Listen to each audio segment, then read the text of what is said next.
Thank you so much, Gabor, for this beautiful mantra presentation. I'm sure everybody liked it. All of you? Okay, so that is what I said, that because we were talking about Sanskrit and popularity of Sanskrit and Hindi in Hungary. So this was absolutely perfect for everybody. And now I would hand over the next section to Maria ji. Maria ji, आपको अब कमान आप संभालें. कुछ कविता प्रस्तुति है और फिर certification की ceremony है. So I will request Maria ji to take over. धन्यवाद. सबसे पहले मैं फिर एक बात ज़रूर कहना चाहती हूँ कि यह फिल्म मैंने भी अभी पहली बार देखी और ये सबके लिए एक असली सरप्राइज रहा था कि आज हम यह देख पाएँ. और मुझे तो बिल्कुल याद आया था वो दिन जब इस फिल्म की शूटिंग हो रही थी यूनिवर्सिटी में, और यह अंतिम दिन था जब मैं यूनिवर्सिटी में थी. उसके बाद वो एकदम ऐसा लॉकडाउन शुरू हुआ था कि हम यूनिवर्सिटी जा भी नहीं सके. तो आपको बहुत बधाइयाँ, क्योंकि सही समय पर लगभग अंतिम मिनट पर आपने इस फिल्म की शूटिंग बनवाई थी, तो इसीलिए खास बधाइयाँ देना चाहती हूँ. Remélem mindenki értette, amit mondtam, hogy a filmnek az elkészítése tényleg egy meglepetés volt a számomra is, én is most láttam először, és hogy ez március 11-én készült, ami az utolsó nap volt, amikor én be tudtam tenni még a lábamat az egyetemre, mert hogy utána ugye elkezdődött ez a szörnyű, és dicséret és gratuláció, hogy az neki ezt a filmet megrendeznie, megszervezni. És folytatjuk a programunk a Hindi कविता पाठ से हम आगे चलें. इस पाठ में अभी हमारा विषय प्रेम होगा और विशेषता यह है कि हंगेरियन कवियों के हिंदी में अनुवाद हम सुनेंगे जो इंदु मजलदान ने किए थे. और सबसे पहले मैं मोर अनिको से निवेदन करती हूँ कि रॉडनोटी की कविता दो केत करोड़वन का पाठ करें. अनिको, आप शुरू कीजिए.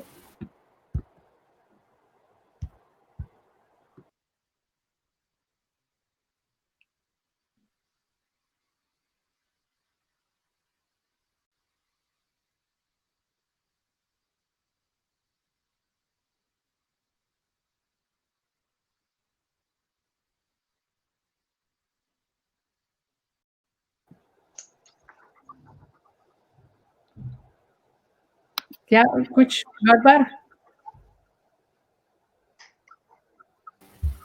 आपको नहीं सुन सकते? अनम्यूट कर दें आप अपने आप को.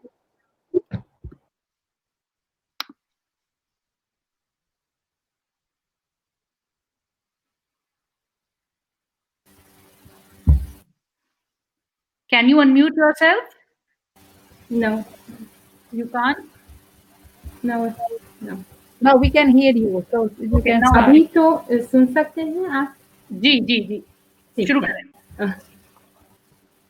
Okay, start. रॉडनोटी मिक्लोश, तेरी दो बाहों में, तेरी दो बाहों में मैं झूलूं शांति से, मेरी दो बाहों में झूली शांति से, तेरी बाहों में मैं बालक हूँ चुपचाप, मेरी बाहों में तू बालक न सुन ले, अपनी बाहों में लिपटा ले जो न डरे, दो बाहों में लिपटा लूंगा बिना डरे, दो बाहों में तेरी मुझको भय है कहाँ, मृत्यु का और उसके रूप सन्नाटे का, दो बाहों में तेरी मैं तो मृत्यु भी स्वप्न की भांति कर जाऊंगा पार योग भी.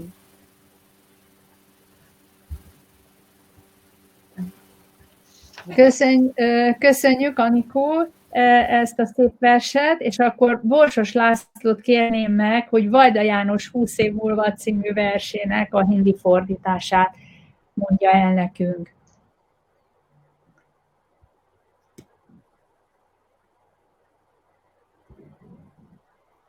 Borsos úr, itt vagy?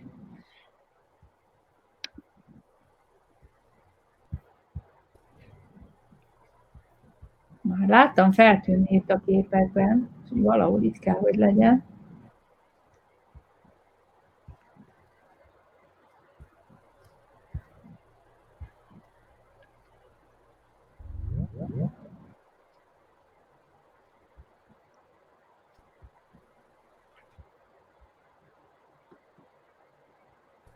Kedves Laci, te jössz. Nem hallunk, kapcsolt ki a mikrofont.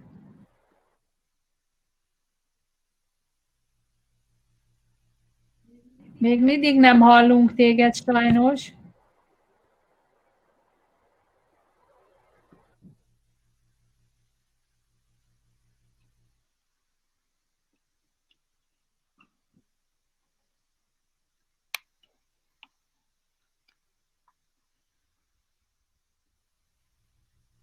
Is there some problem, Maria ji? It looks like. Laci, mi a probléma? Mert sose szokott probléma lenni, mert hogy azt mondja, hogy talán kicsit később. Addigra megszereled magad? Jó, akkor Laci, ebben a pillanatban elcsukunk téged, és akkor kérném szépen a Heves Gábort, hogyha ott van a vonal végén. Gábor. कवि का नाम चोकोनाई वितेज मियाय है और इस कविता का शीर्षक शपथ है। शपथ शपथ लेता हूँ प्यारी लीला, विश्वास कर कि जब से तेरे प्यार की डोर ने बांधा है मुझको, तब से किसी कुंवारी के लिए, किसी प्रेम बाण, किसी प्रेम अग्नि के लिए मैंने अपने हृदय का द्वार नहीं खोला। शपथ लेता हूँ इस पवित्र हृदय की, जिसे अपनी प्यारी को दे चुका हूँ, कि कभी उसे छाड़ूंगा नहीं। उससे करूंगा विनती बड़ी आशा से कि वह भी ऐसी शपथ से बांध ले अपना दिल मुझसे। शपथ लेता हूँ तेरे धवल हाथों की, गुलाबी गालों की, दहकती आंखों की, कि केवल तू ही रहेगी मेरी प्रेयसी। शपथ लेता हूँ कि जब तक जीऊंगा तेरे सिवा न किसी का बनूंगा, या लीला ही होगी या कभी न कोई।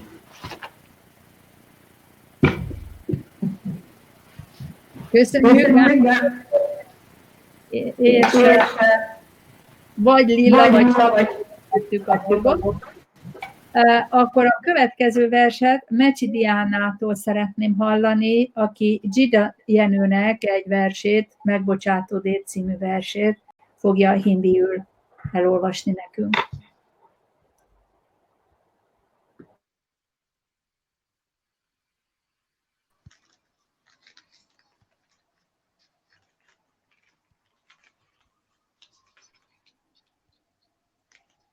Halló? Halló? Én Beatrix. Igen.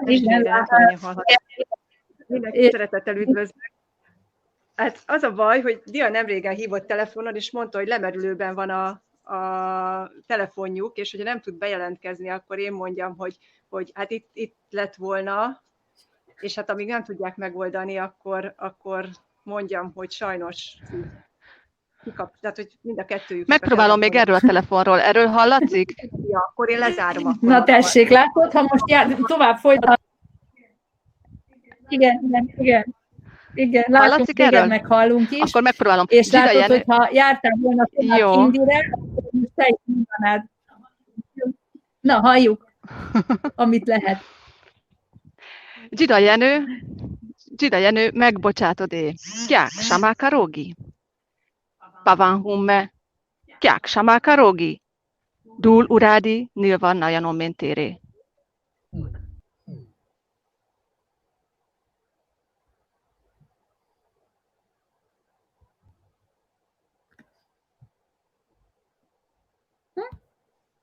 Eddig? What happened? I'm afraid that her telephone has gone because she said that it was at the end of working capacity and now her voice has gone. So let's hát akkor az elejét hallottuk a versnek, és Beatrix, köszönjük a helyettesítést. Hát igen, sajnos a verset én nem tanultam meg, nem tudom elmondani helyette, de hallottam, mert nekem egyszer telefonba felmondta, tehát bizonyíthatóan tudja a verset, és nagyon szépen hangzott, és érdekes volt.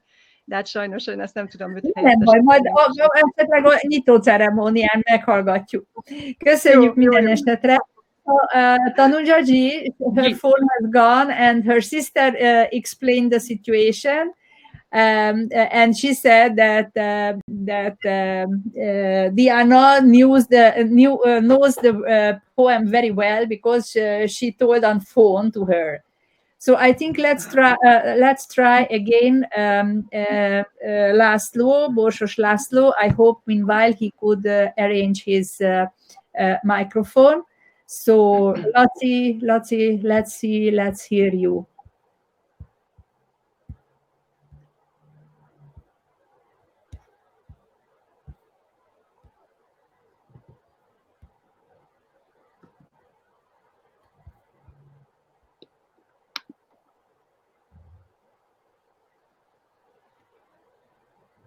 Nos, nem? Kedves Laci, akkor hadd szurkoljalak egy kicsit. A többiek, akik jártak a hindi órára, tudják, hogy Lacinak olyan fantasztikus fülhallgatója van, hogy mindig csak űrhajósnak becézzük őt.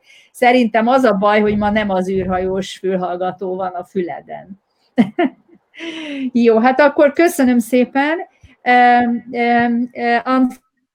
Unfortunately, Laslo के यहाँ कुछ गड़बड़ है, तो इसीलिए हम इनकी कविता अब नहीं सुन सकते हैं. तो अभी तो मैं सर्टिफिकेट के बारे में कुछ हंगेरियन में बात करना चाहूँगी. Akkor folytatnám a bizonyítványosztással. Ugye ez a záró ünnepségek fénypontja szokott lenni, amikor mindenki szépen kifárad a színpadra, és a nagykövet úr, meg Tanujaji átadja az ajándékokat.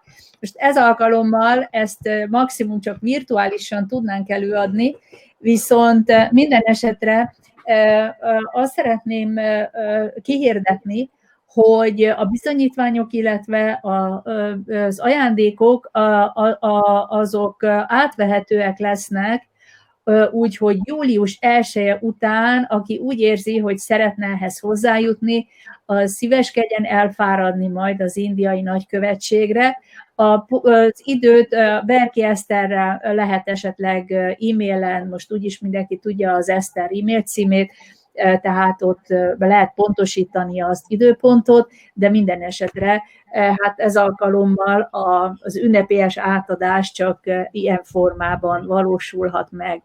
És én egy gyors névsorolvasást tartanék, ugye a kezdő órákra járt igen kitartóan Zsemberovszki Linda, Kollár Kármen, Veres Anna Mária, Tresó Erika, kicsit kevésbé lelkesen Kovács Endre, Janka Zoltán, Karóczkai Zoltán, Feketéné Tündi és Jakab György. A középhaladó csoport, ugye a csütörtök 5-től kezdődő csoportba, Moskovics Ákos, Mecsi Diana, Mór Anikó, Márkus Györgyi voltak a legaktívabbak, és járt még Molnár Dóra, Iváncsi Csaba, Iváncsi Judit, Molnár Dénes, Ciráki Tünde, Kindler Matasovszki Ádám, Izsák Júlia, Orosz Júlia, Halkovics Melinda, Janka Kuzmics Ferenc. A haladó órák, ugye a úgynevezett szupercsoport keddenként Borsos László, Heves Gábor, Iváncsi Judit, Márkus Györgyi, Halkovics Melinda, Meitner Tamás és Surányi Emőke. Tehát kérném szépen, hogy ha tehetik, akkor július 1-e után keressék fel a nagykövetséget. A résztvevő, akik az előadásokra, és nagyrészt csak az előadásokra tudtak eljönni, azok közül csak azoknak olvasnám fel a nevét, akik sokszor jöttek el az előadásra, tehát mert hogy a teljes névsor az körülbelül egy ilyen 100 főt tartalmaz, ami igazán meglepő, hogy végül is 100 ember fordult meg ebben a tanévben nálunk. Azok, akik a legtöbb előadáson voltak, ők a következők: Dombai Gábor, Fekete Sándorné, Gutyán Bettina, Iváncsi Csaba, Jakab György, Janka Zoltán, Kovács Endre, Molnár Dénes, Molnár Dóla, Rácz Andrásné, Szent Istváni Ákos és Szentornyai Mária. Na most ők közülük nem mindenkit láttam itt most részt venni, de remélem, hogy ha más nem, akkor egy e-mailben tudom őket is értesíteni, hogy fáradjanak el a bizonyítványért, illetve az ajándékokért. And then finally, let me give back the word to Tanujaji to announce the last program today. So before that, I hope, Mariaji, you have informed everybody that they can collect their certificates with the small token gift from the Embassy of India and Amrita Shergill Cultural Center from the embassy. Yes, I explained. Yeah. Okay. So now we come to our last leg of our program, जो हमारे कार्यक्रम का समापन हम करने जा रहे हैं. हमारे तबला वादक, तबला शिक्षक चिरायु भोले जी के एक प्रेजेंटेशन से I would request Chirayu ji to present his piece of Tal Rupak. He wants to present a chand in Tal Rupak. I would request him to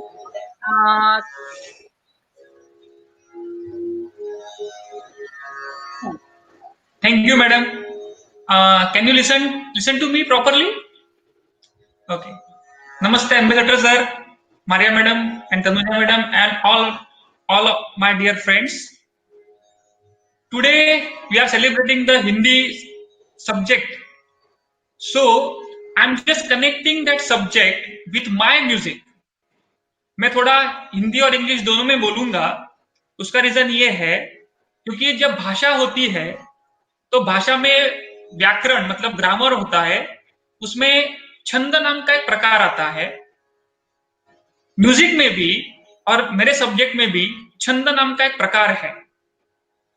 छंद जैसे इंडिया में कई भाषाओं में छंद को हॉबी भी कहा गया है. जैसे मराठी भाषा में अगर छंद कहा जाएगा तो वो एक हॉबी है कि आपका छंद क्या है. तो जो सीखते, कोई डांस करता है, कोई तबला बजाता है, कोई गाना सीखता है, तो वो बोलते हैं मेरा छंद है गाना गाना या तबला बजाना या इस तरह से. लेकिन भाषा के हिसाब से अगर देखा जाए तो छंद जो 8 प्रकार के हैं, उसी प्रकार संगीत में भी छंद का उपयोग किया गया है. और जैसे मैं तबला वादक हूं तो मेरे तबला में भी छंद का उपयोग किया जाता है. आज मैं आपके सामने ताल रूपक प्रस्तुत करने वाला हूं जो 7 मात्रा का है. 7 मात्रा मतलब 7 बीट्स. जब ताल को हम बजाते रहेंगे कंटिन्यूअसली, जब उसका रिदम सर्कल बनेगा तो वो इटसेल्फ इज अ छंद. और मैं उसी छंद में उसमें एक रेला जिसे कहते हैं फ्लो ऑफ द कंपोजिशन, उस फ्लो में मैं ट्रेडिशनल कंपोजिशंस आपके सामने प्रस्तुत करूंगा.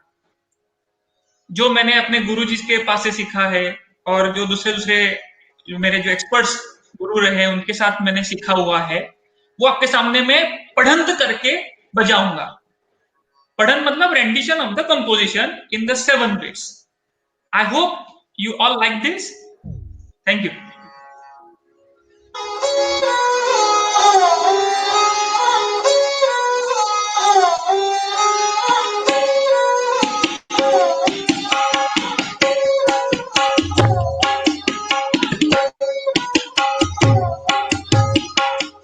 Tinna dhinna dhinna tin tinna dhinna dhinna tin tinna dhinna dhinna, ये रूपक ताल है। ये 7 मात्रा में मैं अपना वादन प्रस्तुत करूंगा।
अभी इसी छंद में वहां पे एक फ्रेज होता है जिसको हम 3 अलग अलग स्पीड में बजाएंगे।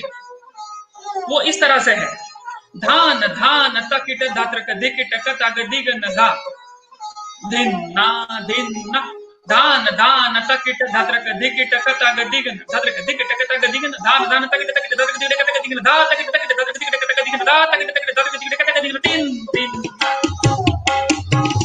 धान धान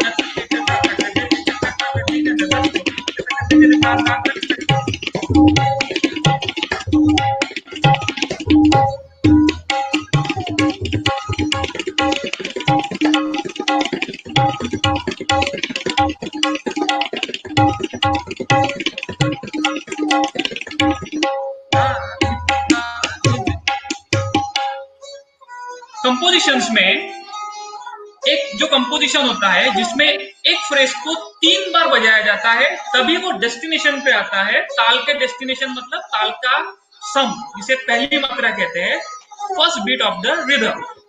वो इस तरह से धागिनक धृननक धागिनक धृननक धा धागिनक त्रिगिड़ धा धागिनक त्रिगिड़ धा धागिनक त्रिगिड़ धा धागिनक धृननक धागिनक धृननक धा धागिनक त्रिगिड़ धा धागिनक त्रिगिड़ धा धागिनक त्रिगिड़ धा धागिनक धृननक धागिनक धृननक धा धागिनक त्रिगिड़ धा धागिनक त्रिगिड़ धा धागिनक त्रिगिड़ धा।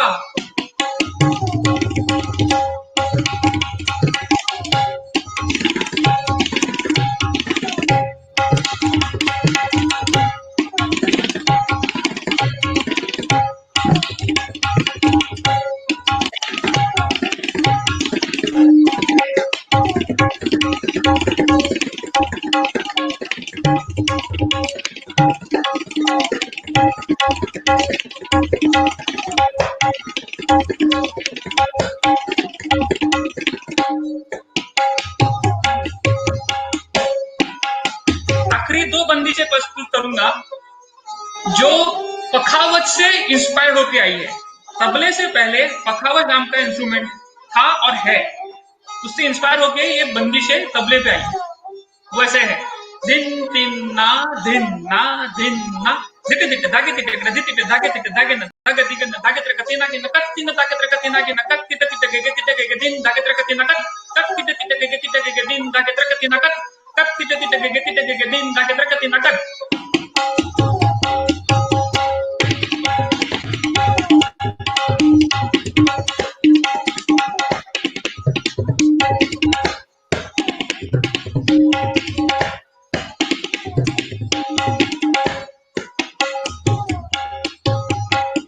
आखिरी बंदिश दिटे धागे दिटे दिटे धागे दिटे धागे दिटे कति तक दा कत गदिन ना किटे तक दिट दिट दिट न दिट गदि गन दा धागे दिटे तक दिट दिट दिट न दिट गदि गन दा धागे दिटे तक दिट दिट दिट न दिट गदि गन दा धागे दिटे तक।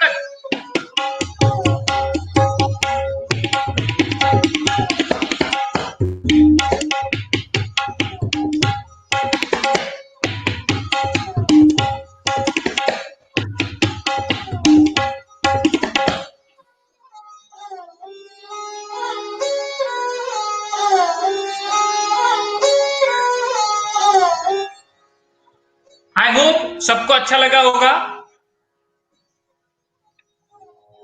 हमेशा की तरह चिरायु जी ने बहुत ही खूबसूरत छंद बजाया और मुझे उम्मीद है कि सभी को बहुत पसंद भी आया है।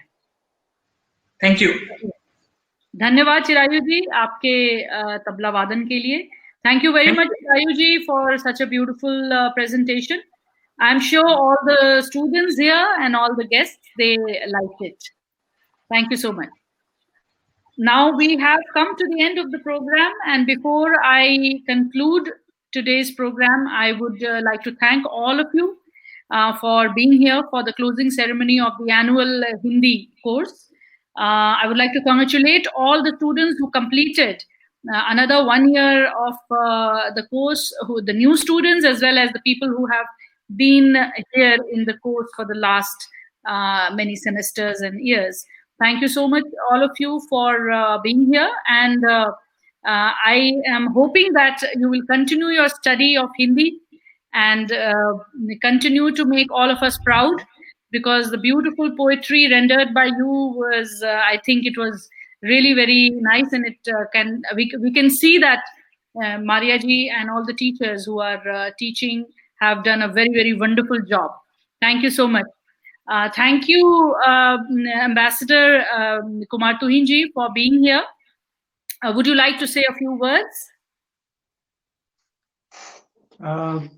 No, I think you have already covered everything, but it was very heartening to see all the students reciting their poetries, and I'm really very pleased to see the quality going up with each passing day. And I'm very confident that in future we will be able to see students performing even with greater fluency and greater confidence. So with these words, I would convey my very, very best wishes to all the students and to all the artists who performed today and the teachers. It was again fantastic performance. So it was my pleasure to be here at this function. Thank you very much.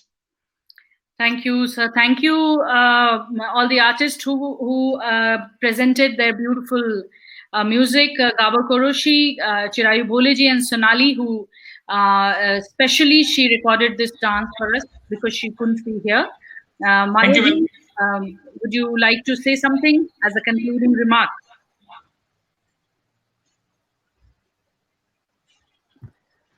I think only repetition. I think the first thing that let us express our sincere thanks for the support we are getting from the Embassy of India to continue this program for so many years. And I sincerely hope that in September we will meet personally and we'll start the new semester with the same or maybe more enthusiasm what we have for in this year. And let me thank to the students for their presentations, because I know that they were very hard to try to show us their Hindi knowledge as well as to express the feelings written in a poem. És akkor még egyszer magyarul is hadd mondjam el, hogy még köszönöm nagyon az indiai nagykövetségnek a támogatását, illetve mindenkinek a lelkesedését, akik velünk tartottak ebben az évben, és remélem, hogy szeptemberben már személyesen fogunk találkozni. Az e-mailekből majd természetesen mindenkit értesítek, hogy pontosan mikor kezdődik az új esztendő. So thank you very much. धन्यवाद और फिर मिलेंगे सितंबर में.